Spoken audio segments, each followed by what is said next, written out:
Kryeministri Edi Rama ishte i pranishëm në konkursin ndërkombëtar për shtëpinë e re të fëmijëve dhe kompleksin e inspektorateve shtetërore. Rama renditi disa prej projekteve që janë në fazë të avancuar apo që janë gati të marrin lejen e zhvillimit. Gjatë fjalës së tij, kreu i qeverisë tha se projektet që do të prezantohen para jurisë ndërkombëtare i hapin rrugë dy drejtimeve për të ardhmen, duke krijuar kushte të reja për fëmijët jetim dhe korpusin e ri të inspektoriateve. Tjetër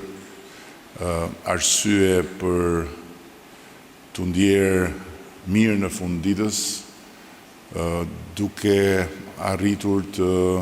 vendosim një projekt tjetër në radhën e këtyre projekteve, janë tani më në një fazë të avancuar dhe madje një pjesë e tyre janë gati për të marrë lejen e zhvillimit edhe për të filluar nga puna. Fal këtij procesi, do të kemi më në fund pas vitesh një stadium të ri të përmasave europiane, një tjetër vepër arkitektonike të denjë, bibliotekën e re kombëtare, një mjedis i shumë nevojshëm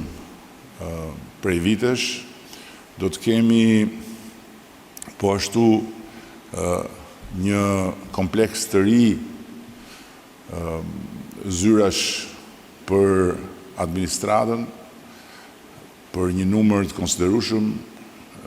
institucionesh, do të kemi pallatin e ri të sportit. Sot, me këtë projekt, ne i hapim rrugë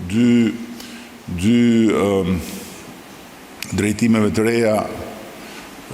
për të ardhmen, duke krijuar kushte tërësisht të reja për fëmijët